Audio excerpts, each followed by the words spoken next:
Tienes 8 horas. Ya está.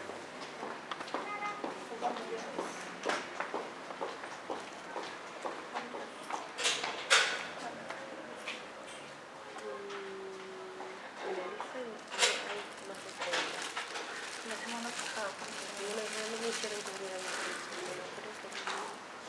No se veía más.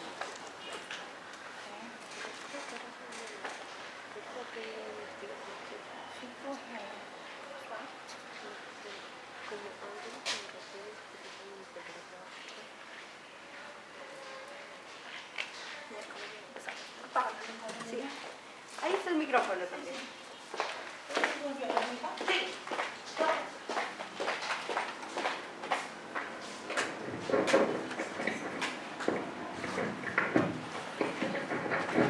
Ahí no tiene tu cosita. Con la mano no se agarra. A ver, ahorita no. Sí, no está la. Para pegar. A ver, chicos. Bueno, creo que hay una chica. Todos somos chicas, ¿no? Todos somos chicas. Perfecto. A ver, de repente para los alumnos que recién han ingresado esta semana en lo que es inyectoterapia avanzada, me presento. Soy la licenciada Karina Ledesma Martínez. Por motivos personales y profesionales, me tuve que ausentar la semana pasada, pero les he dejado con la licenciada y ella hizo la primera parte, ¿ok? De aquí para adelante ya no me voy a ir, ahora sí voy a tener todo con ustedes. Esta idea del curso de inyectoterapia avanzada se ha dado, ¿por qué? Porque a medida que pasen los años, esto va avanzando también lo que es la parte tecnológica en beneficio de quién, de los pacientes y también de nosotros los profesionales de salud, ¿no? Vamos a encontrar en los cursos o en este curso de inyectoterapia avanzada, vamos a encontrar diferencias entre el área básica y el área avanzada. Ya la semana pasada, al menos, ustedes han encontrado una diferencia, ¿no? Por ejemplo, en el caso de la técnica a una sola mano. Ya actualmente, la intradérmica no se hace con las dos manos. La intradérmica se hace una técnica a una sola mano, nada más. El día de hoy vamos a trabajar lo que es la otra vía, las otras dos vías. Vamos a trabajar la vía subcutánea y la vía intramuscular.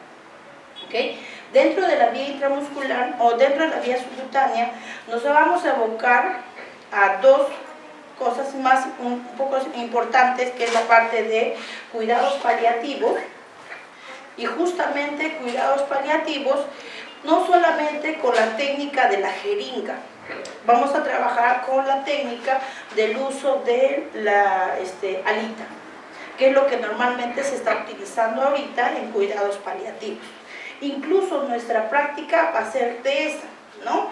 Vamos a administrar la vía subcutánea con la alita, ¿ya? Y ahí les voy a enseñar cómo se realiza la técnica, para qué utilizamos o con qué medio utilizamos o cuál es el objetivo. Y la otra parte de la vía subcutánea es la parte de la insulinoterapia, ¿no? Ustedes saben que siempre nosotros vamos a tener pacientes diabéticos, pacientes que necesitan aplicarse su insulina, y eso siempre lo vamos a encontrar, ¿ok? Entonces es importante saber qué cambio se está dando en lo que es la parte de la insulinoterapia. Incluso aquí vamos a cambiar un poquito, vamos a hablar un poquito acerca de las medidas, ¿no?, de que trabajamos en insulinoterapia. Vamos a trabajar incluso, se va a dar un poquito el cambio, porque dependiendo del número de aguja, buenas tardes, dependiendo del número de aguja vamos a trabajar también el ángulo, ¿ya? Si bien es cierto, en básica yo les comenté y les hablaba y les decía que el ángulo de vía subcutánea siempre es un ángulo de 45 grados, pero aquí cuando hablamos de insulinoterapia, dependiendo de la aguja, vamos a poder ingresar la aguja en un ángulo de 90 grados. ¿Se dan cuenta? Entonces hay cambios que normalmente tenemos que tener en cuenta, ¿ok? Eso va a ser en el caso de la parte de la vía subcutánea. Lo que es la parte de la vía intramuscular, vamos a trabajar con técnicas que no son tan antiguas, no son tan nuevas, pero técnicas que se están utilizando bastante, como es la técnica en Z. Ya se está trabajando la técnica en Z, que también la vamos a hacer parte de nuestra práctica, y la otra es la ventrogluteal. Ya es una posición diferente. Vamos a abocarnos al músculo medio, que es lo que normalmente también se trabaja. Eso sería el resumen del día de hoy de nuestra clase. ¿Ya? Menos mal cogió mi celular en internet y para poder visualizar los videos. En las diapositivas ustedes van a observar los links de todos los videos que yo estoy pasando. Entonces la cosa que si en caso A o B quieren haber un recordatorio, ustedes ingresan al link y no va a haber ningún inconveniente y van a poder observar los videos. Cuando yo cargaba los videos a las diapositivas pesaban demasiado y no podíamos enviarlos a sus correos. Es por eso que he optado mejor por colocarles los links de cada uno de los videos. ¿Okay? De esa manera ya ustedes, cuando quieran observar el procedimiento, porque son procedimientos, quieran buscar los procedimientos, ya ustedes pueden observar posteriormente. ¿Ya? Entonces vamos a avanzar. Vamos a avanzar. Ya esta sería nuestra segunda clase de lo que es inyectoterapia avanzada y vamos a hablar, como les dije, de la vía subcutánea. En el caso de la vía subcutánea tenemos que tener en cuenta lo siguiente. Recordemos que el tejido o la piel tiene tres capas. La capa de la epidermis, que es la más superficial, la capa de la dermis y luego viene la capa del tejido celular subcutáneo o el tejido adiposo, que también lo conocemos. Entonces, como su mismo nombre dice, subcutánea, entonces nosotros vamos a buscar esta jeringa o esta aguja tiene que estar en este tejido celular subcutáneo, en la tercera capa de la piel, la parte de la capa más profunda de la piel. ¿Ok? Ahora, lo que sí yo tengo que observar aquí, ¿no? Lo que tengo que observar aquí, en estas tres capas, vamos a observar que la capa del tejido celular subcutáneo tiene gran cantidad de vasos sanguíneos, ¿no? Observamos, hay gran cantidad de vasos sanguíneos. A diferencia de las otras dos capas, aquí hay mayor cantidad de vasos sanguíneos. Entonces, es por eso que a partir de ahora para adelante vamos a aspirar. ¿Ok? ¿Qué cosa es eso? Vamos a jalar el émbolo.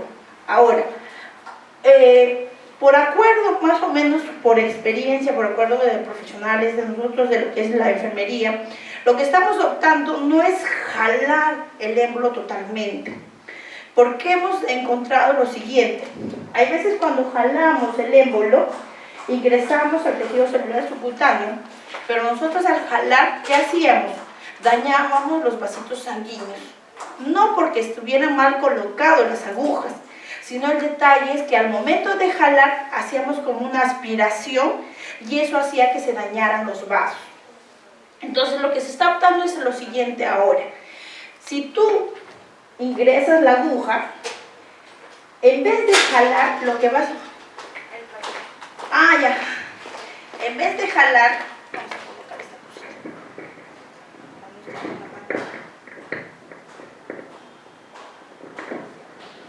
mano.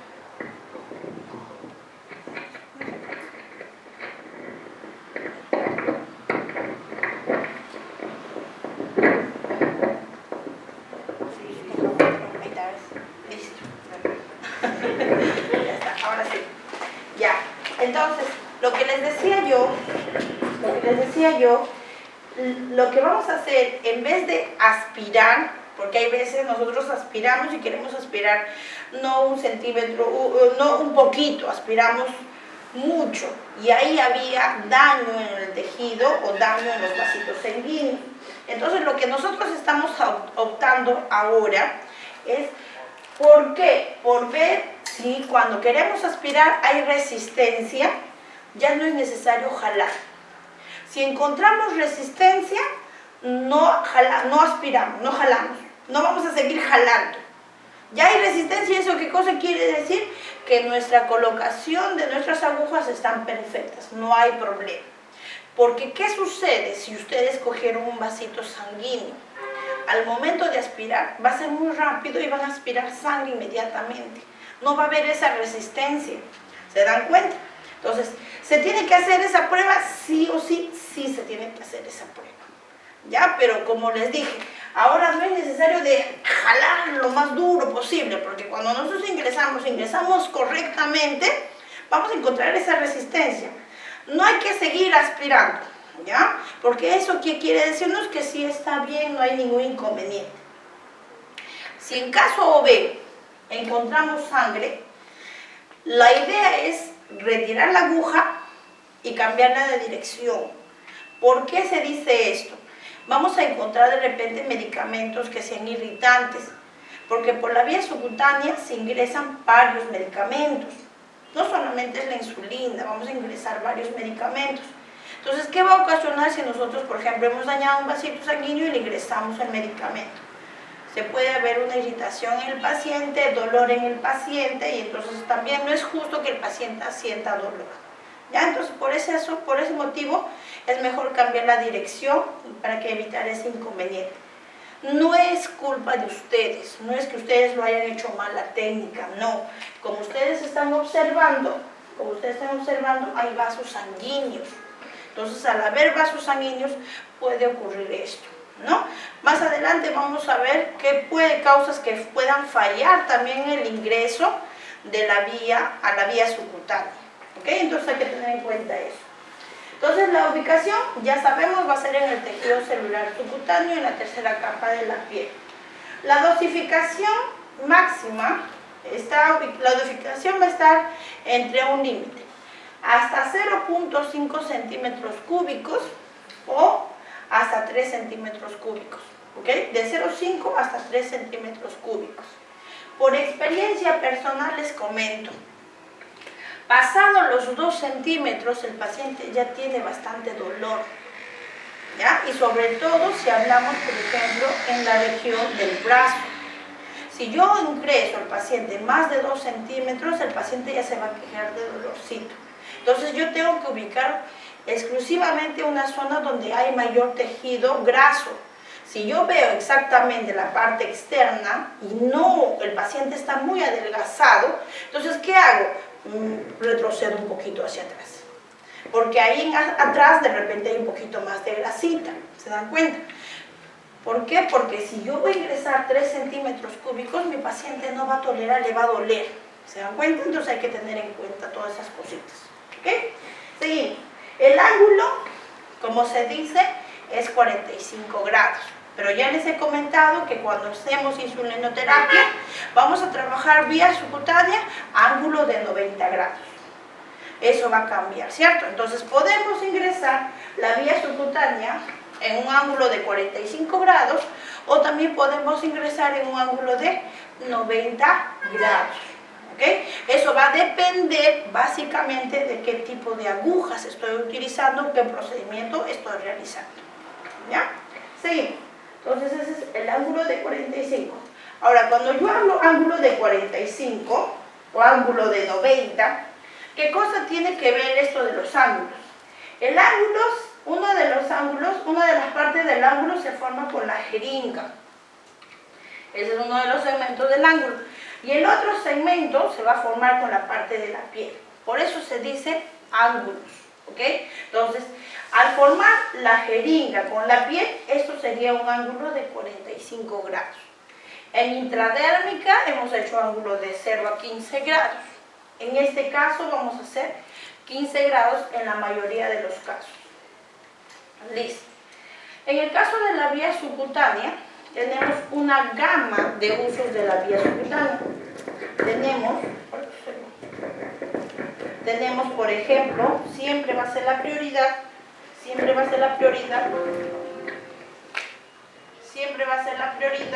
las vacunas. ¿Ok? Las vacunas tenemos de varios tipos. Tenemos la SPR, que es la que hemos visto nosotros en básica, ¿no? Para la que es la prevención de la sarampión, de la parotiditis, que ese es el nombre real de la enfermedad, que nosotros lo conocemos más como paperas, y la rubiola. Otro ejemplo sería la vacuna antiamarílica para prevenir la fiebre amarilla. También tenemos el uso de cuidados paliativos cuando nosotros tenemos enfermos terminales, ¿no? Y no vamos a decir solamente enfermos terminales a los pacientes con cáncer.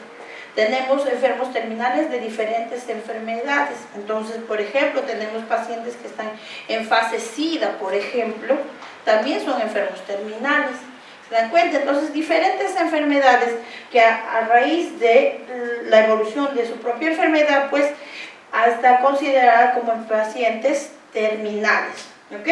Entonces, también ahora, a raíz de lo que sucedió con lo de la pandemia del COVID, también se está administrando los famosos anticoagulantes y la hormona, que es la insulina, para pacientes diabéticos. ¿Qué es una administración o qué es un medicamento paliativo? ¿Ok? Lo que quiero que ustedes observen es esta frase que me gustó al inicio cuando yo estudié lo que es cuidados paliativos. Y la doctora nos decía esto, ¿no? Tu dolor no es parte de la vida, pero sí puede convertirse en la vida misma. Yo les digo algo, no es justo que nadie de ustedes tenga dolor, ¿ok? Por eso nuestra prioridad como profesionales de salud siempre debe ser tratar de disminuir al máximo el dolor del paciente. Nosotros de por sí tenemos la enfermedad, o el paciente tiene la enfermedad. Esa enfermedad conlleva dolor. Hay veces, ¿qué hacemos? Sí, tiene cáncer terminal, pobrecito, pues ya es cáncer. El paciente está gritando de dolor, porque a esa sí, la cáncer terminal grita de dolor el paciente, y dice, sí, es normal, eso es pues el proceso del cáncer. Eso no es normal. Eso no es normal. Uno como persona, uno como profesional debe evitar ese dolor en el paciente.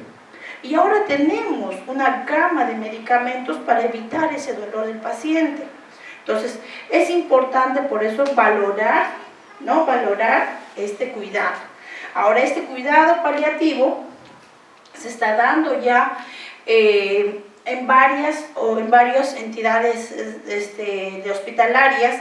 Y yo les recomiendo, por ejemplo, si alguno de ustedes presenta un paciente en casos terminales, vayan a estas áreas de cuidados paliativos.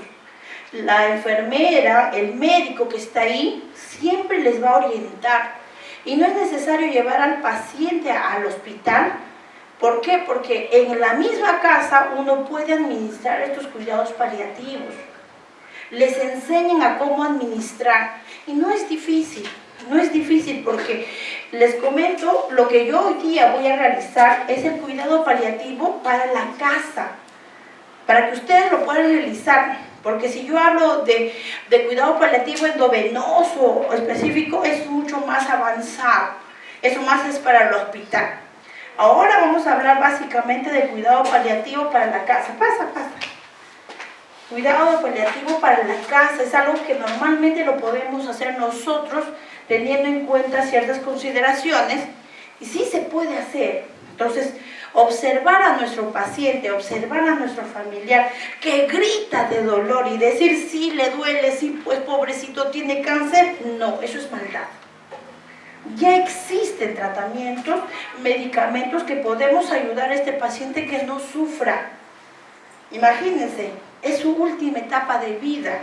No sabemos si son horas, minutos o segundos, y vamos a permitir que muera con dolor. No es justo, ¿cierto? Entonces, ya existen medicamentos paliativos para eso, ¿ya? Entonces, eso hay que tener en cuenta. ¿Cuáles serían las ventajas de este medicamento paliativo? Es una técnica poco agresiva, ¿no? La que vamos a utilizar en la vía subcutánea. Es poco agresiva porque no vamos a trabajar con la vía endovenosa, ¿ya? Vamos a trabajar vía subcutánea. Ustedes están observando las inserciones que se están realizándose. No es necesario capturar una vena para poder trabajar y utilizar el cuidado paliativo. Miren, se utiliza en el brazo, se utiliza en el dorso, en la zona del umbilical, periumbilical, en el muslo. Ya vamos a ver más adelante en qué zonas podemos administrar. Se puede realizar en el domicilio, ¿no? Ya nosotros en enfermería, en inyectable básico, hemos hablado acerca de cómo se coloca la vía subcutánea. Es igualito como colocar con una jeringa, pero en este caso estamos colocando la alita. En este caso estamos colocando la alita. Ahora, también dice que permite mejor autonomía del paciente, ¿no? ¿Por qué? ¿Qué pasa si yo tengo, por ejemplo, colocado una vía endovenosa a un pacientito? El pacientito muchas veces cuando yo le coloco en la mano, ¿qué sucede? El paciente no quiere mover ni sus manos. Come. No, se me va a mover la vía y me va a hacer doler. Ya me hicieron doler. En cambio, si yo le coloco en el brazo, el paciente va a comer, va a hacer lo que pueda, va a poder realizarlo. ¿Por qué? Porque tiene este principio de autonomía. ¿Se dan cuenta? Otro es una técnica sencilla y poco dolorosa. Ahora ustedes lo van a experimentar. Vamos a ver cuán difícil es haberse colocado, ¿no? Por ejemplo, el catéter. Algunos de ustedes en enfermería, en inyectoterapia básica, se han colocado el catéter en la mano, ¿cierto? ¿Se acuerdan? Bueno, creo que no veo a muchos de los que hemos estado en inyectoterapia básica. No todos, ¿no? Tú sí te pusiste, ¿no? Ah, no entró, pero sí te dolió. Ahí está. Entonces vamos a ver si te duele más acá o acá. ¿Se dan cuenta? Entonces ahora vamos a observar, ¿no? ¿Cuál es la diferencia entre colocar una alita en el brazo o colocar una alita en la zona endovenosa? Sobre todo en el caso del dorso de la mano. Y yo les digo, es mucho más doloroso, ¿no? El endovenoso. En el brazo de su vía subcutánea es menos. ¿Ok? Seguimos, dice, técnica sencilla y poco dolorosa, facilita el control de los síntomas cuando la vía oral no es suficiente, presenta menos efectos secundarios que la vía intravenosa, ¿no? Por lo mismo que no hay mucho riesgo de infección, evita las inyecciones frecuentes. Les comento que esta vía, cuando nosotros colocamos en la vía endovenosa, ¿cuántos días duraba? 3. Solo 3 duraba. En cambio, si yo coloco vía subcutánea, me va a durar 7 días. 7 días. Y más aún, si yo utilizo la nueva alita, la famosa SAFTE íntima, que es la combinación del catéter con esta alita, si yo utilizo esta, ya no me va a durar 7 días. Bien cuidado, me va a durar 15 días. Imagínense, entonces, ¿qué estamos dando al paciente? Un beneficio, disminución de estarle pinchando a cada rato. ¿Se dan cuenta? Entonces, eso es lo que nosotros queremos con lo que es la parte del uso de este dispositivo. Útil para pacientes en nivel de conciencia disminuida, ¿no? Lo podemos ingresar, no hay problema.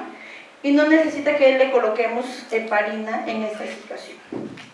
Ahora, así como hay bonito, también hay otro que es las complicaciones. Y es importante también conocerlas. Una complicación bastante común puede ser una irritación local.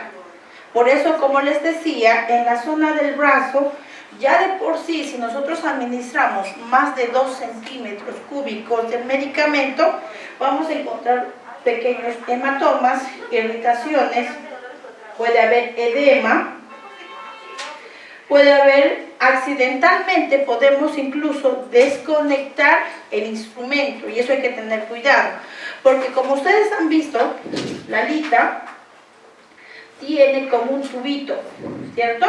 Tiene este tubito. Entonces, ¿qué sucede? Hay veces accidentalmente, no, eso no se hace a propósito, se puede jalar y se puede desconectar. Se sale del lugar donde normalmente lo hemos conectado. Es por eso que se pide utilizar, no esparadrapo, se utiliza el famoso tegadero, ¿ya? Para que de esa manera se pueda fijar mucho mejor la zona de inserción de la alita. ¿Okay?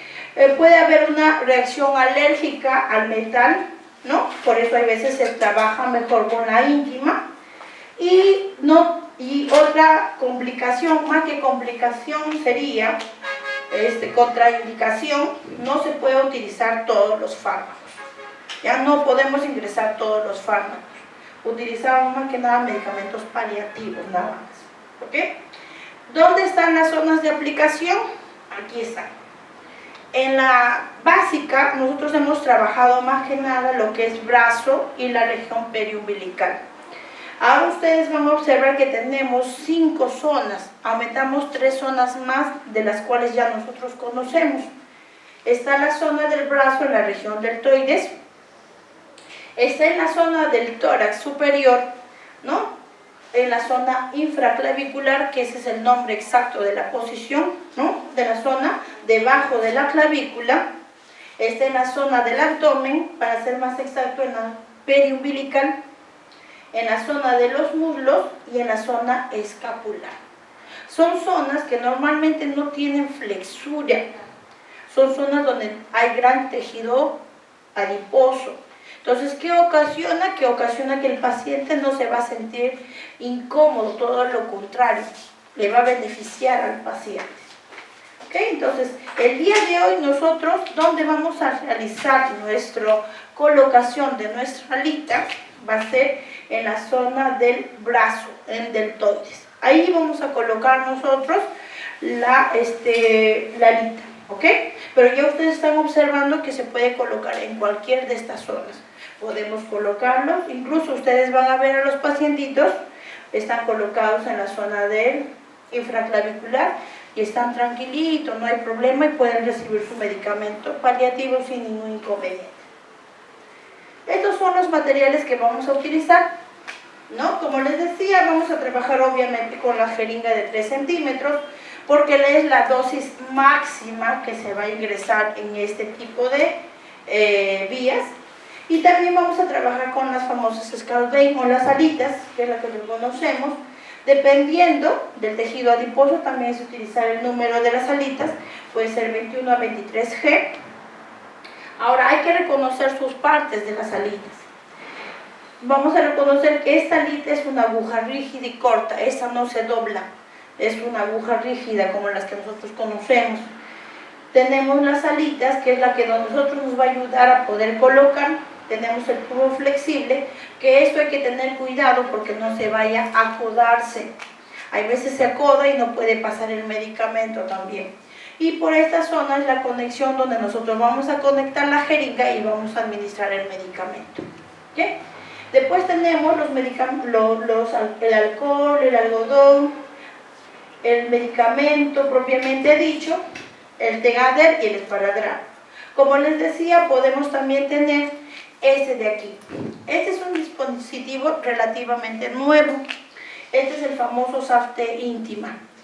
Si ustedes observan, aquí tiene la combinación de los dos dispositivos que hemos estado utilizando, tanto la alita como el catéter.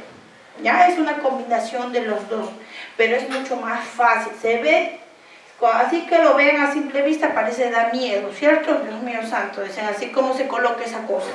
Pero es recontra sencillo, es mucho más fácil que el catéter. ¿Lo vamos a usar? Sí, lo vamos a usar en el curso, pero en este caso lo vamos a usar para lo que es la parte de la vía endovenosa. ¿Ya? No lo vamos a hacer para este día, lo vamos a utilizar para la vía endovenosa, porque les comento que este dispositivo no baja de los 30 soles. Y eso es bien carito. ¿Ok? Pero para vía endovenosa sí o sí lo utilizamos, y para que vean la diferencia de cómo se coloca un catéter y cómo se coloca este de aquí. Es muy sencillo y es muy práctico. ¿Ya? Seguimos. En el caso del procedimiento, vamos a realizar de la siguiente forma. Aquí ustedes tienen una descripción de paso a paso de cómo se realiza la inserción de la alita. ¿Ok? Pero lo que yo quiero que ustedes observen es el procedimiento que se está realizando en un video, y es un video bastante, se acomoda bastante a nuestra realidad y a lo que estamos pidiendo hacer ahora para nuestra práctica. Vamos a observar el video.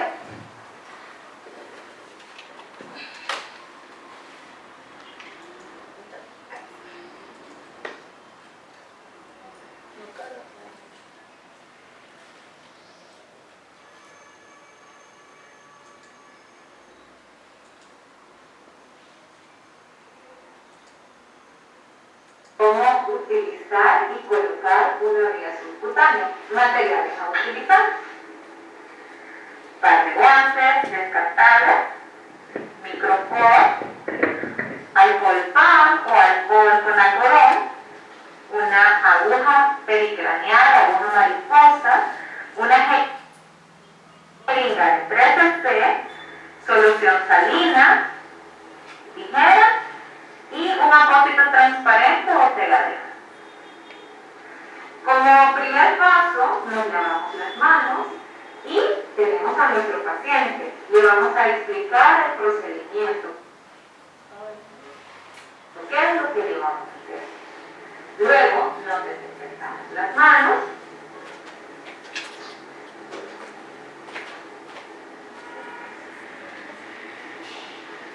Nos colocamos nuestro guante.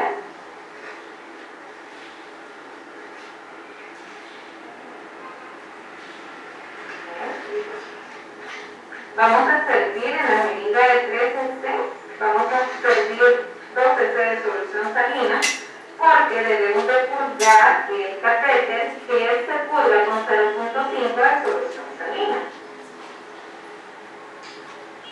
Entonces servimos,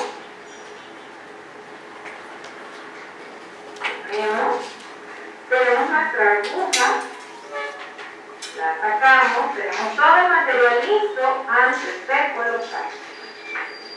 Y aquí tenemos la aguja mariposa, que es esta, trae una extensión y de acá se retira y se adapta a la jeringa. Luego, como todo, esperamos a que salga la solución salina al inicio, tenemos en el bisel y ya. Luego le colocamos el mismo sello que trae. Y ya tenemos nuestro equipo listo para colocarlo. Es importante seleccionar nuestro sitio de función, porque de eso depende para qué lo vamos a utilizar, si lo queremos para hidratar o si lo queremos solo para medicamento. En este caso yo lo quiero para colocar medicamento, entonces tenemos diferentes opciones que vamos a ver en las imágenes a donde van a estar los sitios de función, y bueno, en este caso vamos a utilizar el deltoide. Bien, tengo y selecciono mi sitio de función. ¿Qué es lo importante? Bueno, veo y lo parto en 3 pedazos y digo, este es mi sitio de función. Yo lo selecciono. Vamos a... Por el internet. Sí, yo tengo mi celular. Yo por mi celular es lo que está trabajando. Y le carga todos los videos ahorita.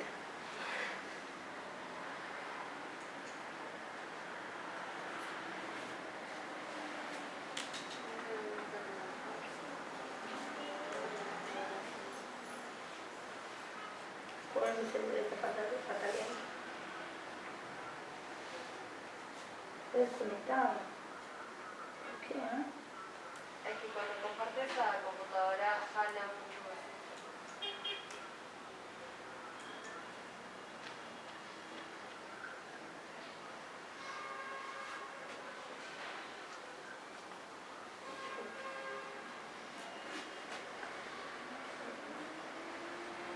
Está bien,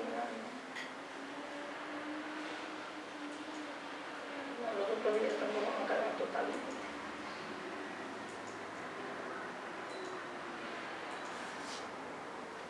Vamos a ver. No carga.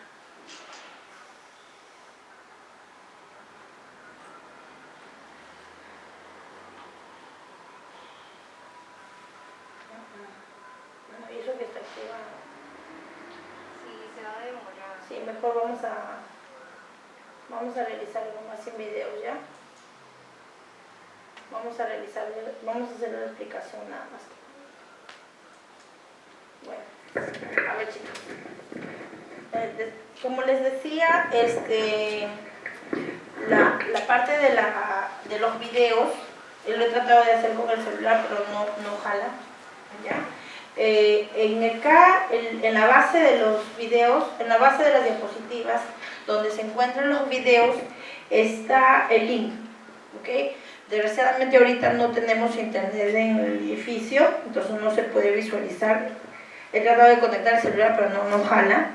¿Ok? Entonces, les voy a explicar algo muy sucinto, porque eso lo vamos a hacer en la práctica. ¿Ok? Hemos estado observando el video acerca de qué es la limpieza. Hacemos primero la preparación de nuestro equipo. Y lo que yo quiero que ustedes observen, sobre todo cuando nosotros preparamos el equipo, no es ingresar inmediatamente la aguja, ¿ya? Es colocar obviamente los materiales adecuados, colocarse los guantes. Y otra cosa importante es que nosotros permeabilicemos o hacemos los 2.5 centímetros cúbicos en la alita, porque recuerden que la alita tiene el tubo flexible y eso no se puede ingresar de aire. Entonces tenemos que ingresar y permeabilizar esa zona con 2.5 centímetros. Una vez que ingresamos los 2.5 centímetros ya está permeable y ahí recién vamos a hacer la desinfección de la piel del paciente. En este caso, ustedes observan, está en la zona del brazo. Una vez de hacer la desinfección, vamos a coger el dispositivo, que en este caso es la alita, y vamos a hacer el respectivo pliegue. Igualito como si estaríamos utilizando la jeringa. Vamos a hacer el pliegue y en un ángulo de 45 grados vamos a ingresar la aguja. En un ángulo de 45 grados vamos a ingresar la aguja. Una vez que hemos ingresado la aguja, ¿no? Ustedes van a observar, se va a quedar así la alita. Y vamos a utilizar el famoso tegadero. Vamos a ingresar el dispositivo que está justo, vamos a ingresar el medicamento, ¿ya? Y una vez que hemos ingresado el medicamento, vamos a ingresar 0.5 centímetros más, pero ya no de medicamento, sino de suero fisiológico. ¿Por qué? Porque en el tubito se puede quedar el medicamento, entonces hay que ingresar para poder limpiar. Se ingresa 0.5 centímetros más y eso hace que culmine nuestro procedimiento. Como ustedes ven aquí, se está adhiriéndose con el famoso tegadero. Lo dejan ahí y no hay ningún inconveniente. El paciente o este procedimiento puede durar hasta 7 días. Ya hasta 7 días con este tipo de dispositivo de aguja fija o dura, que le decimos nosotros las famosas alitas. Pero si utilizamos si utilizamos la íntima nos va a durar hasta 15 días. Bien cuidadito, hasta 15 días. ¿Ok? Nosotros le decimos la alita, le dicen la alita de plástico, también le dicen a la íntima, ¿ya? Entonces, en esto no se preocupen, lo vamos a realizar, entonces como que vamos a verlo mucho mejor. Ahora, en el caso ya de la otra parte de la vía subcutánea, vamos a hablar acerca de la insulinoterapia.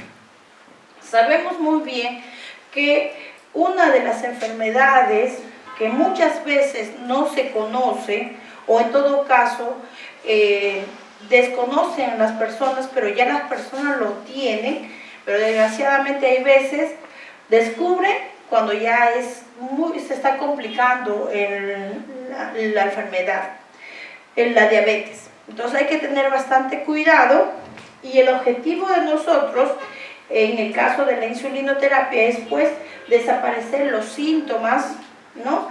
Retrasar sobre todo eso de aquí que es la aparición de las complicaciones. Recuerden que la diabetes, a diferencia del cáncer, les comento, la diabetes es una enfermedad muy cruel. ¿Por qué? Porque la enfermedad de diabetes... Vamos a hacer limpieza, como no es un procedimiento invasivo, nos apegamos del cuarto al sitio donde vamos a estar. Solo necesitamos el vía subcutánea, entonces en el vía subcutáneo hacemos solo con... Solito apareció. Ah, sí, ya apareció el internet. ¿De quién? ¿Apareció el internet de acá? Sí, es que así Sí, de acá, de acá. se ve bien. Bueno, vamos a aprovechar entonces. Hay que aprovechar a ver. Claro está que si estamos en un hospital o en otro lugar donde nuestras normas nos exigen hacerlo con otras soluciones, nos apegamos de acuerdo a ello. Entonces, en casa o donde estemos, para nosotros es muy práctico hacerlo con alcohol y alcohol. Limpiamos el centro de la periferia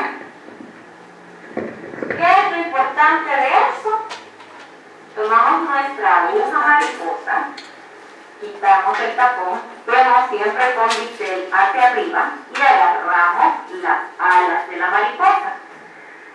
Algo importante en esto, tenemos que hacer el pellizco para llegar y hacer a la vía subcutánea. Lo hacemos. Anclamos este ángulo de 90 en un ángulo de 45 grados. Lo hacemos y le decimos al paciente que respire. Respire. ¿Qué es lo que hacemos en este caso? Tenemos que girar nuestra aguja y la dejamos. Fijamos la mariposita, fijamos las alas para que no se nos mueva.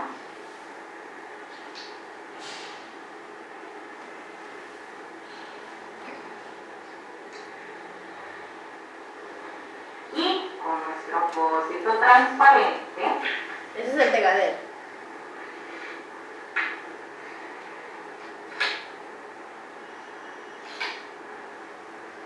y esto lo que buscamos es que quede en el mismo orden que ya trae.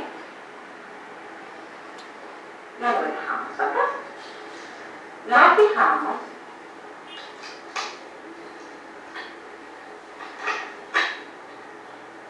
¿Por qué es importante dejar un apósito transparente? Porque vemos nuestro sitio de punción, vemos si hay salida de sangre, vemos si hay salida de líquido y eso nos va a indicar si es necesario hacer algún cambio. Luego lo dejamos. Con este el paciente se puede bañar, no hay problema, no hay que cubrirlo, ya que el apósito transparente, pues no hay problema, se puede mojar. Luego, ¿qué hacemos? Le colocamos la fecha y la hora en que rotulamos y se lo colocamos. ¿Qué vamos a hacer ahora? Tenemos que probar nuestra vida. Le pasamos al paciente, retiramos, colocamos, probamos con el paciente y vemos que en nuestra vía no hay fuego, no hay molestia. Retiramos, porque es importante, luego de cada medicamento hay que pasar y limpiar la vía. Porque decimos que en la vía hay 0.5 de solución salina y a veces las dosis de medicamentos son pocas. A veces son 5 miligramos de morfina y decimos, yo le puse el medicamento al paciente y sigue controlado. Pero esos 0.5 miligramos quedan la melanina porque son 0.5 ml. Entonces siempre hay que pasar solución salina después de cada medicamento para garantizar que el medicamento sí llegó y hace su función como debe ser. Desechamos, dejamos limpio y dejamos cómodo al paciente. Listo. ¿Ves? Eso es lo que quería que vean. Excelente. Ay, qué suerte. Estoy bendecida, no hay nada que hacer. Ok, ya, listo. Ya vieron el procedimiento que vamos a realizar. Es mucho mejor verlo en video, ¿no? Ese procedimiento que han visto que hemos realizado, que ha realizado la licenciada, lo vamos a realizar nosotros en la práctica. Se dieron cuenta que es importante permeabilizar previamente el dispositivo, porque el tubito tiene pues un espacio y ese espacio no puede ingresar aire, ya, para evitar problemas, complicaciones como enfisema, por ejemplo, en el paciente. ¿Okay? Entonces lo vamos a realizar, cada uno de nosotros lo vamos a realizar el día de hoy en la práctica. Esta es la parte de la insulina, como les decía. Nosotros queremos retrasar la aparición de las complicaciones, porque recuerden que la diabetes sí mata, pero la diabetes mata de a poquitos. Ese es el inconveniente de la diabetes, te mata de a poquitos, te deja ciego, te deja con heridas, y digo, amputaciones, problemas renales, problemas de hipertensión, ¿se dan cuenta? Este te va dejando de a poquito, te va matando de a poquito, ¿ok? Eso hay que tener cuidado. Paciente que está con diabetes, ¿es muerte segura? No. El paciente que tiene ya diagnosticado su diabetes tiene que tener sus cuidados, eso sí, ¿ok? Entonces, retrasa el progreso de las complicaciones y sobre todo lo que se quiere con la insulinoterapia es aumentar la calidad de vida. ¿Qué es esto de la insulinoterapia? Aquí les muestro un video bastante interesante de dónde apareció la insulina. Esperemos que se cargue, por favor, Diosito, Diosito. Ahí también. Ay, qué chévere, mi esposo está conmigo, ¿te das cuenta? Yo le dije, Pito, por favor, que se cargue. Listo. Esta es una página que les recomiendo, es un colega de nosotros, es enfermero. Este colega hace muy lindos videos, es peruano. Y yo les invito a que lo visiten porque es muy lindo sus videos. ¿Ya? Van a ver, hace muy buenas explicaciones el joven colega. Se tiene registro de los primeros casos de la diabetes gracias a un papiro encontrado en las ruinas de Luxor en Egipto.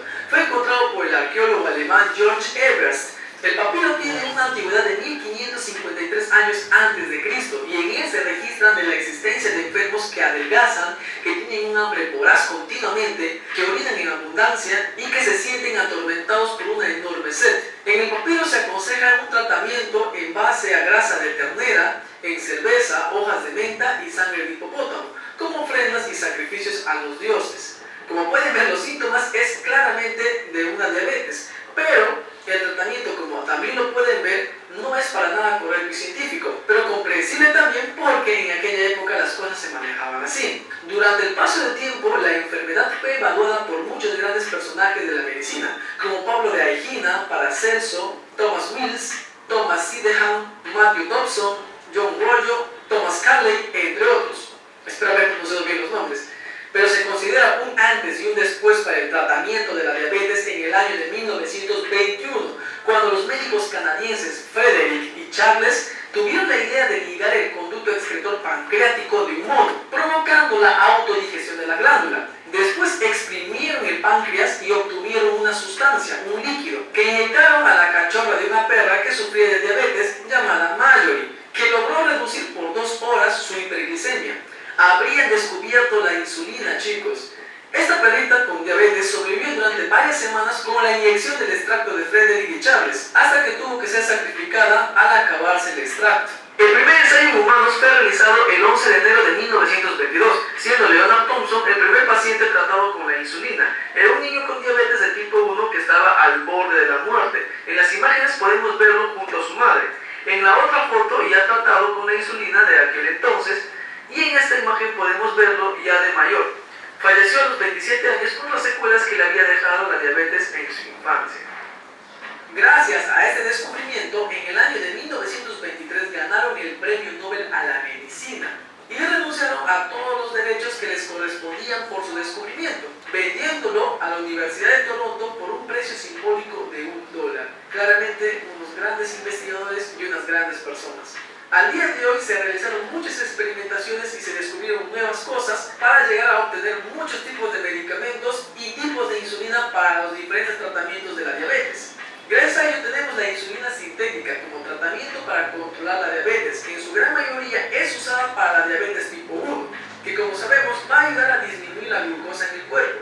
Pero también tenemos algunos medicamentos como la metformina y la glibenclamida, usadas mayormente en la diabetes tipo 2. Estos medicamentos disminuyen la cantidad de glucosa que se absorbe en los alimentos y la cantidad de glucosa que se forma en el hígado. También disminuye el colesterol LDL y los triglicéridos. Aún así, también se puede llegar a usar insulina en este tipo de diabetes. Ahora, el único profesional capacitado en poder darte la orden de la dosis exacta que tu cuerpo va a necesitar para tratar la diabetes es el médico. Por ello, es recomendable que, si tienes la enfermedad, acudir a tu centro de salud más cercano para que se te haga una evaluación y determinar tu tratamiento en específico en base a muchas consideraciones como tu tipo de diabetes, tu peso, tu edad, entre otros. Agregando también que hay muchos médicos curanderos o chamanes que prometen curarte con un baño de purificación, brebajes, que no pasan ningún rigor científico, o prometiendo curarte la diabetes usando plantas. Pero ojo, esto no quiere decir que las plantas no sirvan o no hagan nada, ya que algunos de los principios activos de muchos fármacos se obtienen de las plantas. Existe una especialidad tanto para los compañeros médicos como para nosotros en enfermería, donde se toca ese tema de forma profesional, donde se estudian las propiedades de algunas plantas para el tratamiento de algunas enfermedades. En su gran mayoría estas plantas se usan para calmar dolores e inflamaciones. Esta especialidad se le conoce como medicina complementaria, que abarca otros temas de la salud como la risoterapia, la danza, el yoga, etc. Pero nunca olviden que son complementos para la salud, más no cura absoluta, por lo que se debe respetar el tratamiento que tu médico profesionalmente te indique. El paciente es quien decide su futuro. Y como hemos visto en otros videos, es terrible el cómo destruye tu cuerpo la diabetes si no es controlada. Espero que el video te... Este es el colega que nos está instruyendo muy bonitos los videos que él tiene. Ya conocen entonces acerca de lo que es la insulina, el origen de la insulina. Imagínense, ¿no? Esos científicos, qué bárbaro, no les ha interesado el dinero, ¿no? Vender su invento, que hasta ahorita es por $1. Imagínense, ¿ustedes saben cuánto han vendido las vacunas para el COVID? Se han hecho millonarios, ¿no? En cambio ellos no. Federico y Charles lo dieron. Hemos ganado el premio Nobel, para mí es suficiente, lo vendo a $1. Imagínense, ¿no? Ese es el desapego, ¿no? Pero bueno, seguimos. En el caso de las insulinas, como claramente hemos observado en el video, hay diferentes tipos de insulina.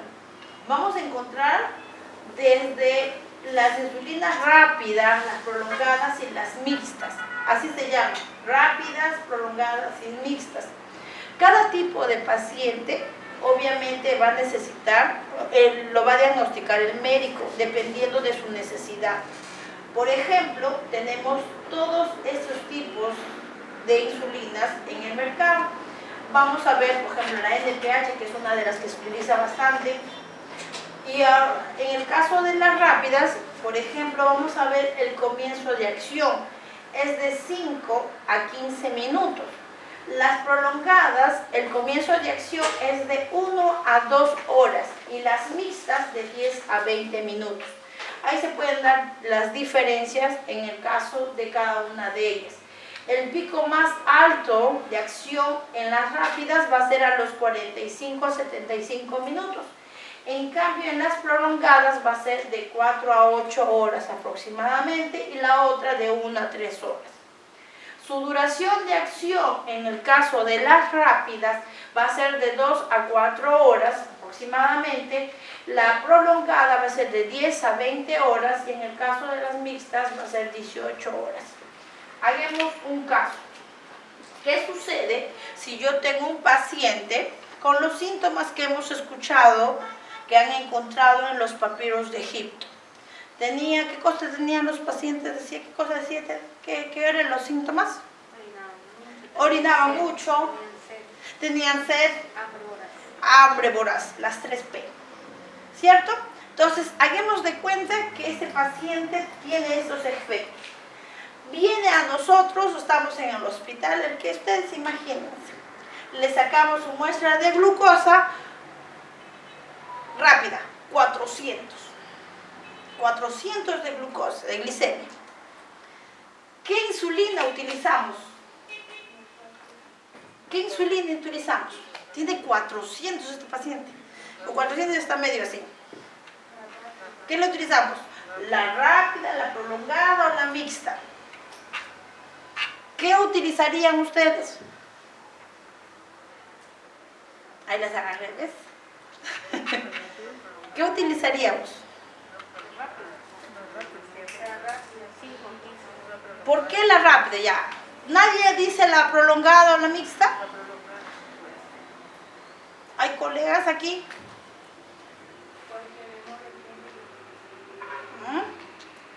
La rápida la utilizamos. Todos quedamos con la rápida. ¿Sí? Perfecto. ¿Por qué la rápida? Claro, porque miren, ¿qué sucede? ¿Qué sucede? Cuando hablamos de 400 de glicemia, ¿cuánto es el valor de glicemia normal que debemos tener en ayuno nosotros? Promedio máximo de 110, 120. Algunas literaturas dicen 110, otros dicen 120. Yo me pongo una 110, pero bueno, 110, 120. 110, si yo veo a mi paciente con 400 de glicemia, ¿qué cosa puede ocasionar en mi paciente? ¿Está en riesgo su vida o no está en riesgo su vida? Es una situación de emergencia. Muchas veces el paciente cuando ingresa con 400 no ingresa caminando, ingresa así medio borrachito. Ingresa, incluso algunos ingresan inconscientes. Se desmayan y ingresan así. ¿Se dan cuenta? Entonces lo que yo tengo que hacer en ese momento es ingresar y colocarle la insulina rápida, inmediatamente. ¿Por qué? Porque yo necesito que este comienzo de acción se dé en 5 o 20 minutos, lo más rápido posible. ¿Se dan cuenta? Este es un caso que podemos optar, por ejemplo. ¿Ya? Entonces, y no vamos a decir que es paciente diabético tipo 1, de repente es un adulto mayor.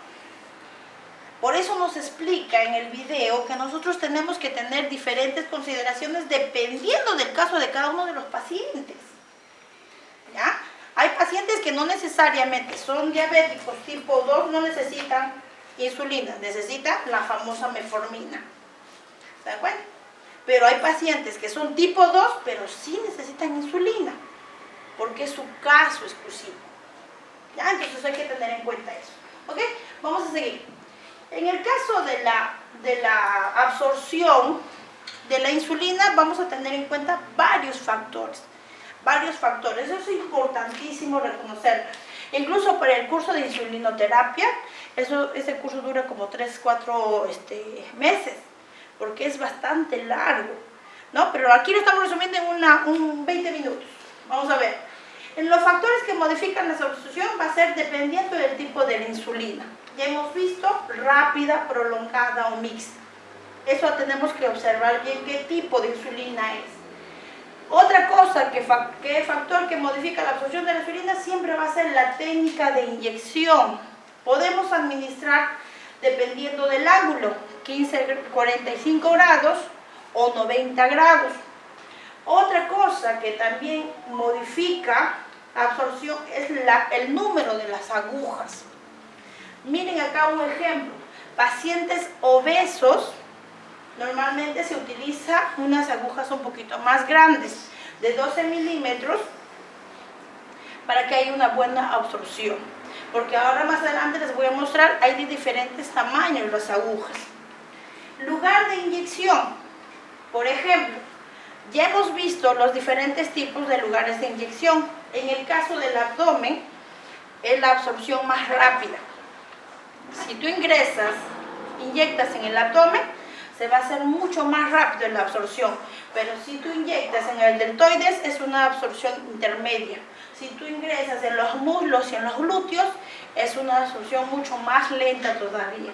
¿Se dan cuenta? Entonces, en el caso de la modificación de la absorción, tenemos que tener estos 3 factores en cuenta. Acá hay las zonas de aplicación. Está lo que son los brazos, la zona abdominal, la zona del muslo y la zona de los glúteos. Ustedes dirán, profesora, que en subcutáneo también se colocan los glúteos. Sí, en la parte superior. ¿Ya? Ahorita van a observar mucho más. Aquí. ¿Se dan cuenta? Entonces, ¿dónde está la zona más rápida? La absorción mucho más rápida siempre va a ser en la región abdominal, ¿no? En la región periumbilical. Y si ustedes ven, profesora, ¿por qué está manchadito todos estos cuadraditos? Es que en cada uno de esos cuadraditos podemos observarlos, podemos colocarlos. No necesariamente va a ser en la región periumbilical, ahí nomás no. Porque hay veces que nos dicen 4 dedos, perfecto, son 4 dedos, ya, 4 dedos alrededor del ombligo. Y por aquí ya no se puede poner, por aquí ya no se puede poner, sí se puede poner. ¿Se dan cuenta? La idea es estar rotando. Estos cuadraditos que ustedes observan ahí se puede aplicar la insulina. Profesora, o sea, ¿hasta por aquí puedo aplicar? Sí, porque la subcutánea, ¿no?, se aplica en donde nosotros encontremos tejido graso. ¿Y dónde conseguimos más tejido graso? ¿En dónde? En el abdomen. ¿Y solamente está aquí alrededor del ombligo? No, está por acá también. Está acá, ¿sí o no? Ese que no se nos quita por más que hagamos en el gimnasio. Podemos colocar, ahí colocamos pues. Y esta es otra zona que se coloca. Pero tener en cuenta que en el caso de la zona glútea es absorción lenta, la otra es rápida y la otra es muy lenta. El muslo siempre va a ser un poquito más lento. Y como les decía, siempre, por favor, normalmente al paciente insulinoterapia, ¿no?, el paciente siempre se le tiene que estar constantemente colocando. Hay veces ese paciente se coloca hay veces hasta dos aplicaciones por día. Entonces, ¿qué cosas necesitamos? Necesitamos rotar. ¿Cómo hacemos? de acuerdo a las manijas del reloj. Miren, se coloca, ¿ven? 1, 2, 3, 4, igualito. Dependiendo de la zona se tiene que estar rotando para que de esa manera no haya ningún inconveniente con el paciente. Los materiales que vamos a trabajar en el caso de la insulina. Tenemos jeringas especiales de insulina, ¿ya? Estas jeringas pueden venir de 100, de 50 y de 30. Ustedes dirán, ¿qué cosa es eso de 100, de 50 y de 30? ¿Cuál es la unidad de medida de la insulina? Unidades internacionales. No es centímetros cúbicos, ¿ya? Si yo digo 10 unidades internacionales, profesor, es 10 centímetros. No, son unidades internacionales. Si yo observo esta jeringa de 100, de aquí del 0 hasta aquí el 10, hay 10 rayitas. Esas rayitas chiquititas que ustedes observen ahí son unidades internacionales. Por eso, en una jeringa de 1 centímetro cúbico va a haber 100 unidades internacionales. No hay que confundirnos, ¿ah? Porque una vez me acuerdo bien, una alumna me llama por teléfono y me dice, licenciada, ¿cómo hago? Me han dicho que le coloque 3 centímetros de insulina. Y yo no tengo jeringa de 3, tengo de 1 nomás. Yo le digo, 3 centímetros, no creo. Le digo así, sí, profesor, ahí en la receta. Y me mandó la receta al WhatsApp y decía 3 centímetros cúbicos.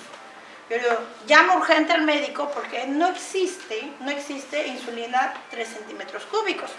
Siempre es unidades internacionales. Le llama al médico y el médico le dice, me he confundido, no es 3 centímetros cúbicos, es 3 unidades internacionales. O sea, imagínense, si este alumno hubiese tenido una jeringa de 3, lo mataba a su paciente.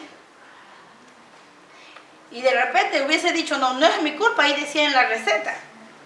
Pero hay que tener cuidado, hay que tener criterio. ¿Por qué? Porque nosotros, ¿cómo administramos? La insulina se administra en unidades internacionales y eso hay que tener bastante cuidado, ¿ya? Entonces, el médico se puede haber confundido. En el caso de las agujas, las agujas son mucho más delgadas y mucho más pequeñas, a diferencia de las agujas clásicas que ya nosotros lo utilizamos para infusoterapia. Podemos tener de 4 milímetros, de 6, de 8 hasta de 12 milímetros.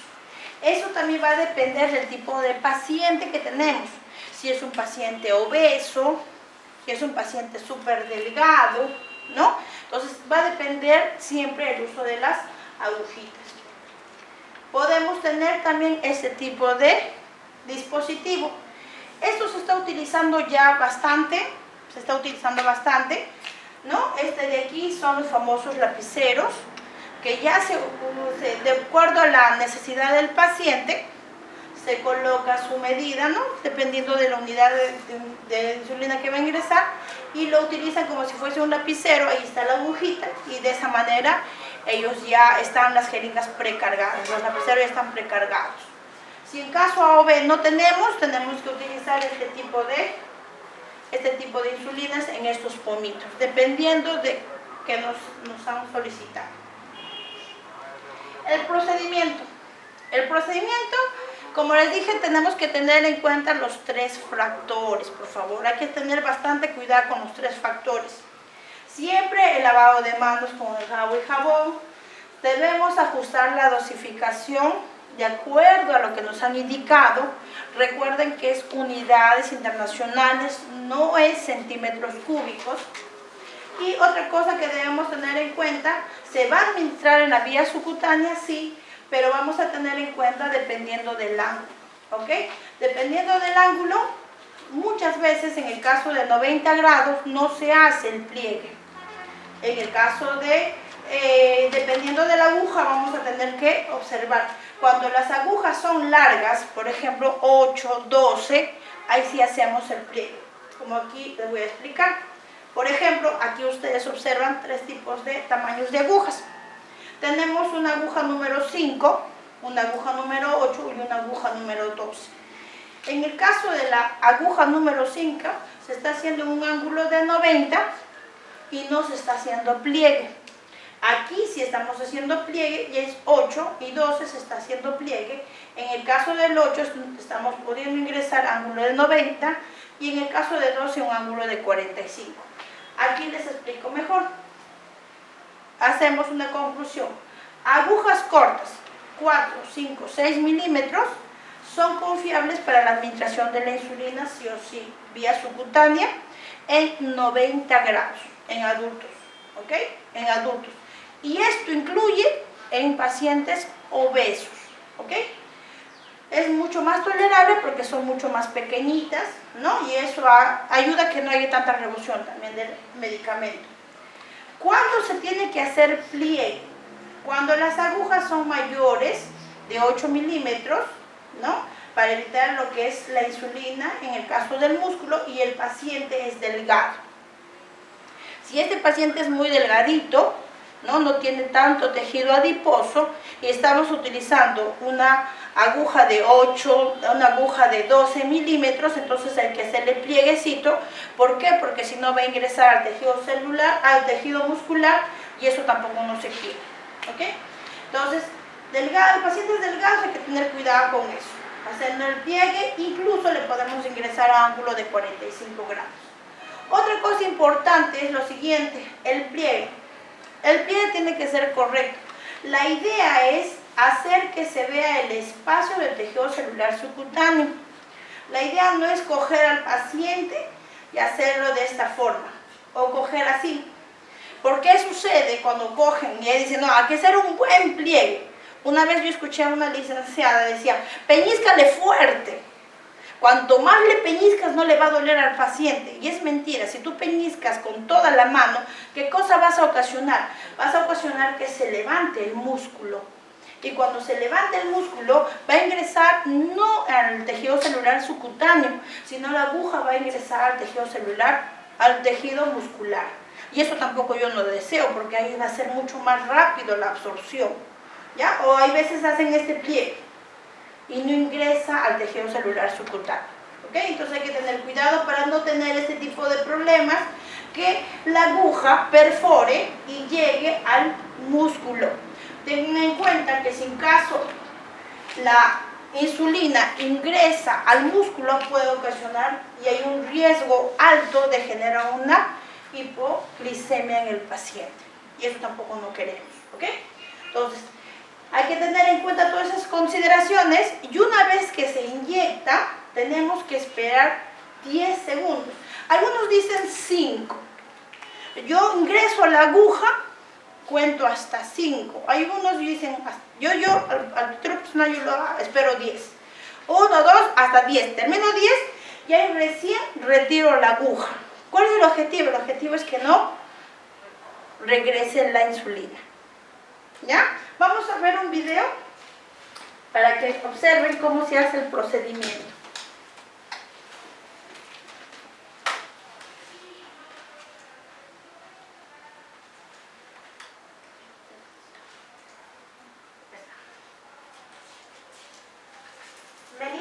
Muchos de mis pacientes se sienten temerosos de empezar a inyectarse insulina, pero una vez que lo hacen, se convierte como en cualquier otra rutina. Así es como les enseño. Usted va a necesitar su frasco de insulina, una jeringa y un recipiente para objetos punzocortantes. Lávese siempre bien las manos con agua y jabón antes de empezar. Por lo general hay 3 tamaños de jeringas, la de 1 centímetro cúbico con 100 unidades de insulina, la de medio centímetro cúbico con 50 unidades y la de 1/3 de centímetro cúbico con 30 unidades. Pregúntele a su equipo de atención médica cuál es la cantidad de insulina que necesita y el tamaño de la jeringa que debe usar. Hoy en día las agujas para la insulina son mucho más pequeñas, por lo que duelen mucho menos de lo que se imagina. Cuando adquiere la insulina por primera vez, manténgala refrigerada. Después de su primer uso, la puede dejar a temperatura ambiente durante 28 a 42 días. Esto hace que la inyección sea más cómoda. Si la insulina tiene un aspecto turbio, debe mezclarla rodando el frasco entre sus dedos y después golpeándola de arriba hacia abajo sin sacudirla. Cuando esté listo para inyectarse, jale hacia atrás el émbolo de la jeringa hacia el número de unidades que necesite para que entre el aire. Inserte la aguja en el tapón de goma del frasco. Ponga el frasco boca abajo con todo y aguja. Inyecte el aire de la jeringa en el frasco. Asegúrese de que la punta de la aguja esté completamente sumergida en la insulina al jalar el émbolo de la jeringa hacia el número correcto de unidades de insulina, lo que ayuda a prevenir las burbujas de aire. Las burbujas de aire no hacen daño, pero pueden ocupar espacio y evitar que usted se inyecte la dosis correcta. Si le aparecen burbujas, simplemente inyecte el contenido de vuelta al frasco y repita el procedimiento. A continuación, inyéctese en un ángulo de 90 grados y transcurridos 5 segundos, retire la aguja. Deseche la jeringa en un recipiente de objetos punzocortantes que usted puede comprar en una farmacia de su localidad y pregúntele al administrador de cuidado de su diabetes acerca del sitio donde puede depositarlo de manera segura cuando se llene. Ya se fue. Se fue el internet. Ya está. ¿Listo?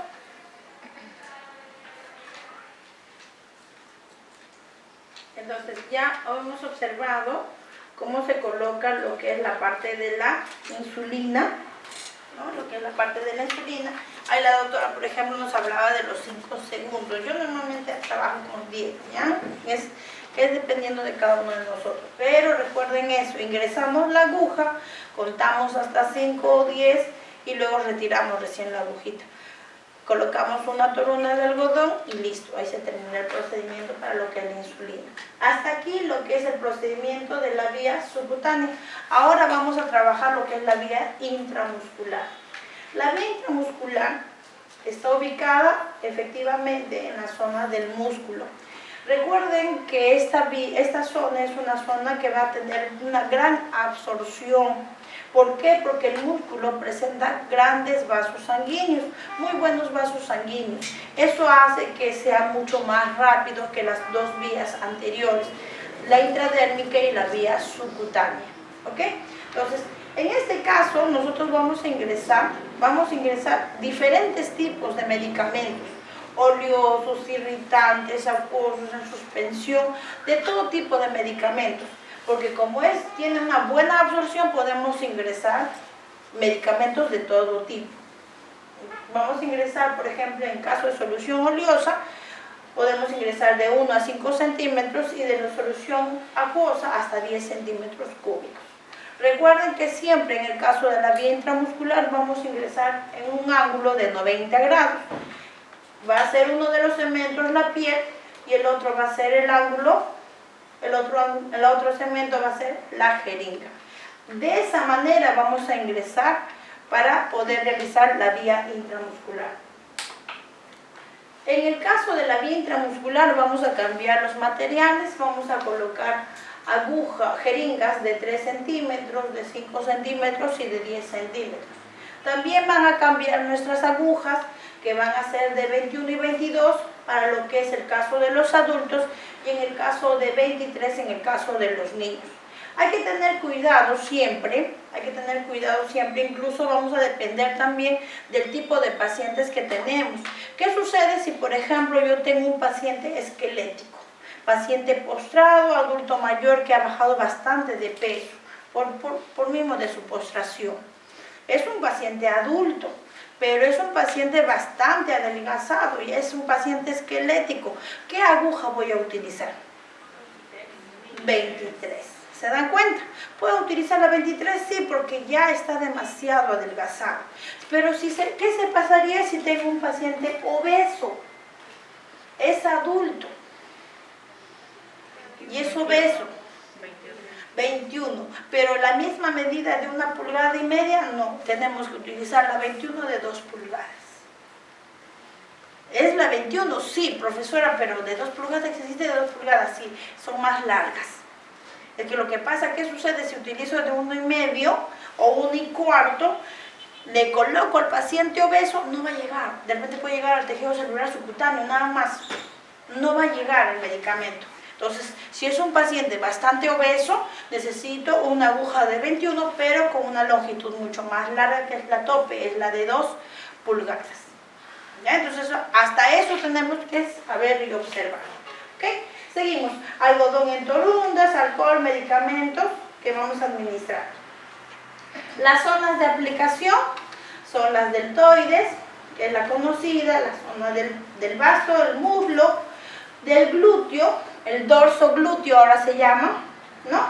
Y ahora lo que vamos a aprender es el ventrogluteal, ¿ok? Es la nueva zona que se está utilizando bastante en una de las capas del glúteo. Recuerden que el glúteo está formado por el glúteo mayor, glúteo medio y el glúteo menor. Entonces nosotros, ¿dónde vamos a utilizar esta vez? En el glúteo medio. Profesora, ¿nos va a doler? No duele mucho. Ya, van a observar ustedes, cada uno de ustedes se va a colocar el día de hoy aquí, en el glúteo medio. Pero vamos a observar para qué zona se aplica. Se aplica en la zona del brazo, tercio superior, en la región deltoidea, en la zona del hombro. Hasta en esta zona solamente vamos a administrar 2 centímetros cúbicos. ¿Ya?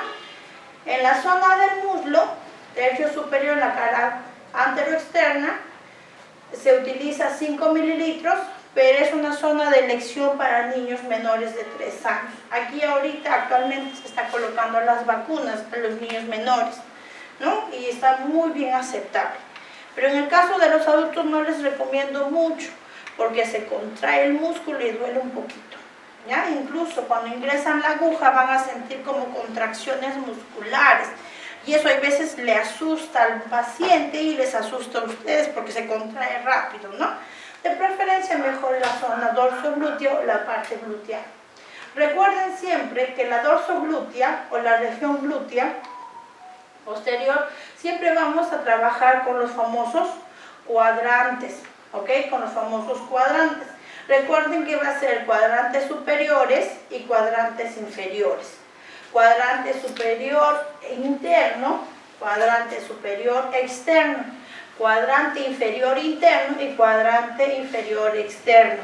¿Dónde vamos a colocar? Vamos a colocar en el cuadrante superior externo. ¿Por qué, profesora? ¿Por esto nada más? No, no solamente por esto. Recordemos lo siguiente anatómicamente. En el caso de nuestros glúteos pasa, nosotros muchas veces hablamos, por favor hay que tener cuidado con el nervio ciático, pero no es eso solamente. En base del glúteos, ¿no? Tenemos las arterias gluteares. Entonces también tenemos que tener cuidado, que si nosotros ingresamos la aguja a esa zona vamos a tener una hemorragia. ¿Se dan cuenta? Es por eso que nosotros siempre pedimos que siempre la ubicación para poder realizar la inyección en la zona dorsal glúteo sea en el cuadrante superior externo. ¿Ya? Entonces hay que tener bastante cuidado con eso y evitar no solamente el nervio ciático, sino también la arteria gluteal. Esta es la técnica que hemos utilizado, que se está utilizando actualmente. Pero esta técnica se utiliza bastante ¿para qué? Para lo que es vitaminas, se utiliza para lo que es el hierro, se utiliza. ¿Por qué? No sé si ustedes se han dado cuenta, hay veces cuando ingresan al dorso glúteo, ingresan, y hay veces cuando retiran la aguja, se observa que hay rebosamiento, sale líquido, ¿sí? Entonces, ¿qué sucede cuando sale líquido? ¡Oh, se está saliendo el medicamento! Entonces, para evitar que se rebose el medicamento, se está haciendo esta técnica, se llama la técnica Z. ¿Qué sucede si, por ejemplo, yo coloco vía intramuscular el hierro, o ahora que está de moda la vitamina B, le coloco intramuscular, le coloco directamente y sale la vitamina, sale el hierro. Al salir, va a salir al tejido celular subcutáneo y el hierro es bastante irritante. ¿Y qué va a ocasionar? Dolor en el paciente, incomodidad en el paciente. En cambio, haciendo esta técnica, no hay de pierde, ¿ok? ¿Qué vamos a hacer? ¿Cómo vamos a hacer? Vamos a utilizar nuestra mano no dominante, ¿ya? O sea, la mano que no dominante, y vamos a estirar la piel. Puede ser en dirección hacia arriba, hacia abajo, pero la idea es estirar la piel en esa zona. Estiramos la piel aproximadamente 2.5 centímetros y una vez que está estirada la piel, por favor no dejen de estirar la piel. Con la otra mano dominante vamos a ingresar la jeringa a un ángulo de 90 grados. Ingresamos a un ángulo de 90 grados vamos a realizar la aspiración del medicamento, aspiramos, jalamos el émbolo y si no hay retorno sanguíneo, ¿qué seguimos con el procedimiento? Ingresamos el medicamento, terminamos de ingresar el medicamento, lo que nosotros vamos a hacer, ¿qué cosa? Esperar 10 segundos, ¿ok? ¿Para qué? Para que de esa manera el medicamento se vaya absorbiendo o acomodándose, como le decimos. Una vez que hemos hecho esto, lo que vamos a hacer es retirar la aguja y también soltamos ese estiramiento de la piel, ¿ok? Se saca la aguja y se suelta a la vez la mano, lo que eso conlleva que haya esta seta. ¿Se dan cuenta? ¿Para qué? Para que de esa manera, como no está de frente, ¿no? Porque no hay ese caminito que está de frente, el medicamento se queda ahí, porque si quiere salir se queda atascado aquí, miren, en esta parte. Como hay un quiebre, como hay una curvatura, ya no va a salir, ¿ya? Y ese es el objetivo de hacer la técnica Z. Vamos a ver si cargo, a ver el otro, ¿ya? Para que vean el video. Porque esto sí o sí lo van a hacer, chicos, ¿ah? Ay, sí cargó, qué emoción. Acá está. Justo hay un ejemplo de que están colocando el complejo B. Ahora está de moda esto. Que el día de hoy vamos a funcionar y han indicado aplicarse el complejo B. En este caso vamos a aplicar esta viene en esta presentación. Viene el medicamento con su jeringa a utilizar, nuestras toallitas de alcohol y nuestros guantes. Siempre muy importante hacer nuestro lavado de manos antes de iniciar algún procedimiento, limpiar toda nuestra área para poder colocar todos nuestros materiales y para posteriormente iniciar la preparación.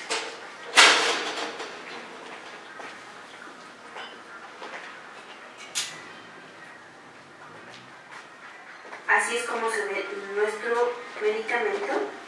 Se ve casi igual que el hierro. El hierro igual se ve así como si fuera de color negro. Vamos a sacar nuestra jeringa.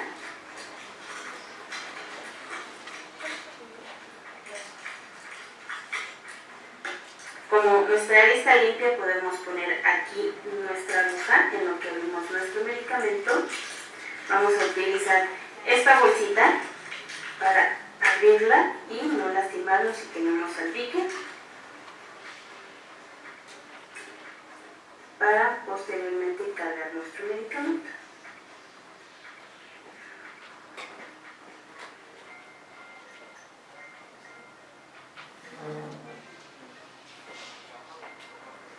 Sacamos el aire de nuestra jeringa o purgamos y posteriormente reencapuchamos.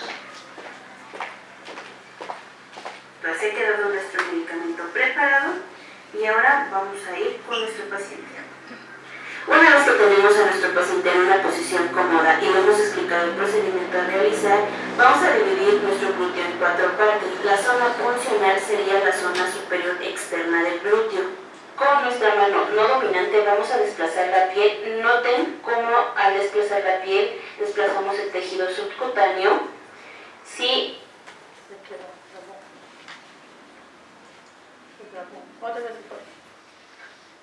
Vamos avanzando hasta que regrese. ¿Ya? Pero ya más o menos están observando que solamente esta técnica se utiliza bastante para lo que es vitaminas, se utiliza para lo que es hierro, y es interesante porque, como les dije, a diferencia de las otras, esta no se rebosa, ¿ya? Entonces eso ayuda a que sea mucho mejor la aplicación, ¿ya? La otra vía, la otra forma de administración o la posición es la zona de la región ventroglútea. Esa zona se está utilizando actualmente sobre todo para pacientes postraditos. Cuando nosotros tenemos pacientes postrados, hay veces necesitamos estarle cambiando de posición boca abajo para estarle colocándole la intramuscular en el dorso glúteo.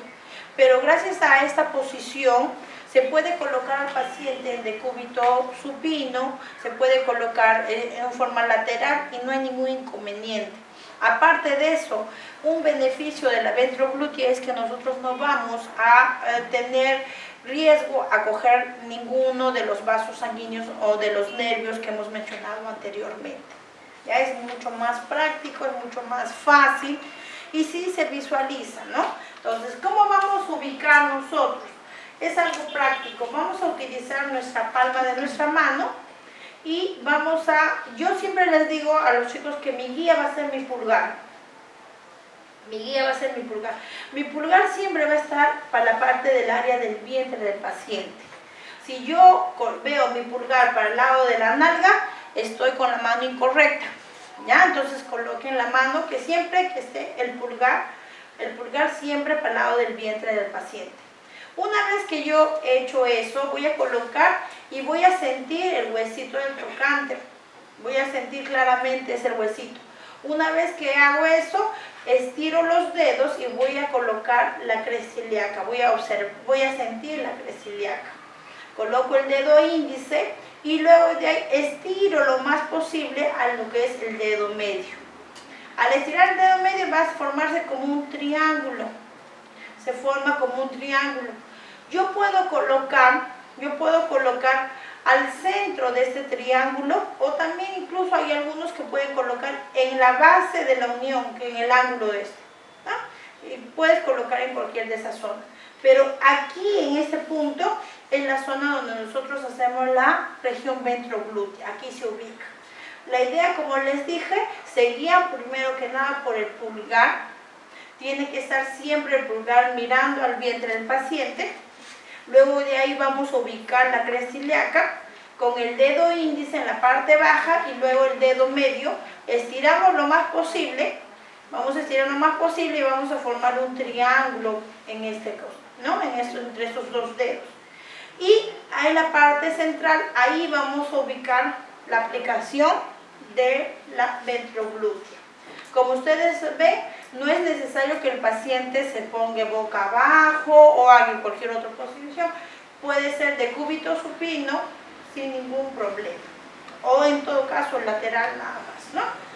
Hay algunas pacientes, y en caso el paciente lo tolera, puedo hacer que el paciente doble la rodilla o flexione la rodilla para reducir la tensión muscular. ¿Ya? Para reducir la tensión muscular. Muchos dirán, profesora, no hay carnecita por ahí. Sí, es fácil. Cuando ubicamos ahora, vamos a observar y se ingresa totalmente. Este es el procedimiento de ambas vías. Vamos a ver si se cargó. ¿Regresó? Creo que no regresó, ¿no? No regresó. Bueno, ya.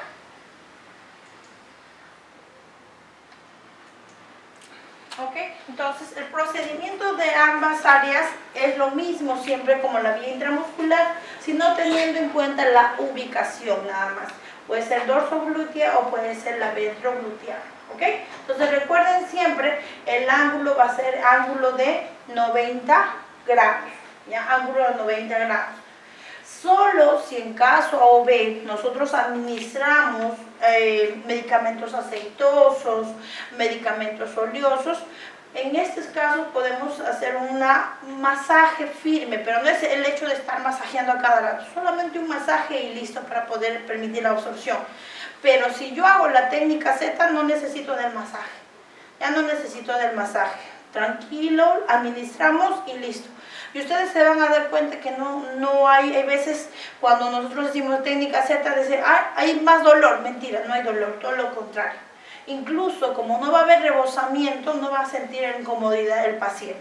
¿Ya? Pero esa técnica Z yo les recomiendo que utilicen bastante si van a aplicar hierro y si van a aplicar vitaminas. ¿Ya? Es muy buena para utilizarla. ¿Okay? Seguimos. En los usos de la vía intramuscular trabajamos todas las vacunas habidas y por haber. Tenemos la hepatitis, la pentavalente, la neumococo, la titánica, ¿no? Hasta la del COVID. Tenemos todas las vacunas ahí disponibles. Y los medicamentos, ¿no? Ya ustedes la semana pasada han hecho la preparación de los medicamentos y ya saben qué cosa es una reconstitución y una dilución, ¿no? Entonces, eso hay que tener en cuenta siempre cuando se hace la preparación de los medicamentos. Y no sé si ustedes se han dado cuenta, incluso en el video cuando hablaba la doctora acerca del espacio que ella hacía para poder introducir la aguja, ¿se acuerdan? ¿Han visto? Cuando hemos visto la insulina, Cuando la doctora preparaba la insulina, ¿qué hacía? Ingresaba con un poquito de aire, ¿cierto? Y luego introducía, ese aire introducía el frasco. Y luego retiraba, sacaba. ¿Por qué? Porque es importante, porque ese frasco no tiene oxígeno, pues. Y si yo ingreso y voy a jalar y voy a tener problemas para que salga y va a salir con burbujas. Entonces siempre ese espacio hay que dejarlo para que de esa manera no haya problemas. Ya la semana pasada hemos hablado acerca de eso, ya es algo que ya estamos solamente un recordatorio nada más. ¿Ok? Entonces hasta aquí sería nuestra parte teórica. ¿Alguna consulta, alguna pregunta, alguna inquietud, chicos? ¿Alguna consulta? ¿Quedó claro? Porque recuerden que vamos a hacer el día de hoy lo que es la parte de la alita en el brazo. ¿Ya? Vamos a colocar la alita en el brazo. Recuerden, por favor, permeabilizar antes de colocar la alita. Si no permeabilizan o si por A o por B la licenciada se le pasa y no les pregunta, lo que ustedes van a ingresar es aire. Y hay una complicación en inyectoterapia que se llama enfisema. El enfisema, ¿qué cosa es? El ingreso de burbujas de aire al tejido. Y es algo que yo no quiero que a ustedes les pase. No se van a morir con eso, pero va a tener cierta incomodidad y eso tampoco no está bien. ¿Ok? Entonces la idea es que ustedes permeabilicen, porque ustedes van a ver, la alita tiene su tubo flexible, hay un espacio. Entonces tenemos que permeabilizar con suerito. ¿Ok? El uso del tegader, todo eso ya cada licenciada les va a enseñar, no hay ningún inconveniente con eso. Eso sería más que nada cuando hacemos la aplicación de lo que es la alita. La otra sería cuando hacemos la aplicación de la técnica Z. Cuando hacemos la aplicación de la técnica Z, recuerden siempre no dejar de estirar. Si ustedes, ¿qué hacen? Ingresan la aguja y sueltan, ¿qué va a suceder? No se va a hacer la técnica Z. ¿Ya? Entonces, por favor, ingresan la aguja, estiran y luego de ahí van a soltar ese estiramiento, van a soltar cuando ustedes retiran la aguja, ahí recién van a dejar de soltar, para que se haga la técnica Z que uno se quiere. Y se van a dar cuenta ustedes mismos, y eso les voy a decir a las licenciadas, que si ustedes sueltan, la persona que no hay rebosamiento, ¿eso qué cosa quiere decir? Que ha hecho muy bien la técnica. Pero si, por ejemplo, yo veo una nalga, hago la técnica y sale a gotitas, sale el líquido, está mal hecha la técnica, no han estirado bien. ¿Se dan cuenta? Entonces hay que tener bastante cuidado con eso. ¿Ok? Y la otra, que es la ventroglútea, ubicamos perfectamente, acuérdense lo que les dije, guíense siempre del pulgar. ¿Ya? Hay veces que hago, acá está el pulgar, acá está mi técnica, y veo y el pulgar está mirando para la nalga. Entonces eso no está bien, utilicen la otra mano. La mano siempre tiene, el pulgar siempre tiene que mirar para la zona del vientre, para que de esa manera ubiquen bien la localización y se haga ventroglútea. ¿Ok? Recuerden que esa es para pacientes postraditos. Para pacientes postraditos, no es necesario de estarlo movilizando tanto a ese paciente. ¿Listo? Entonces con esas sugerencias, hacemos 15 minutos de receso y nos regresamos. Disculpe. Lo que yo quería preguntarle es, ¿hasta qué cantidad de medicamentos en una administración de medicamento intramuscular se puede poner aquí en el brazo? 3. Hasta 3 nada Sí. más, mínimo. 3 en el brazo. En el muslo es 5 y en el glúteo es hasta 10. ¿Ya? Entonces hay que tener en cuenta eso. Pero depende también del medicamento. Por ejemplo, si es un medicamento irritante, un medicamento oleoso, un medicamento de suspensión, no lo voy a echar 10 de porrazo en una sola nalga, 5. ¿Ya? Entonces hay que tener cuidado siempre esos tipos de pacientes, ¿no? Tipo de medicamentos. ¿Ya? Listo. ¿Alguna otra pregunta para irnos a nuestro receso? Ninguno. Listo. Entonces, chicos, por favor, salimos con todas nuestras cosas, por favor. No firmaron la lista, ¿cierto? Y preparen sus nalgas, sus brazos. Ay, no me secó la lluvia. No apretamos el dejar de grabarlo. Hay que pausarlo un rato. Yo cuando ves te puedo grabar, así que... ¿No? ¿Tú qué dices? ¿Tú sabes? Acá nomás. Yo no firmé la listita, está bien. Ah, ya sí, ahí se la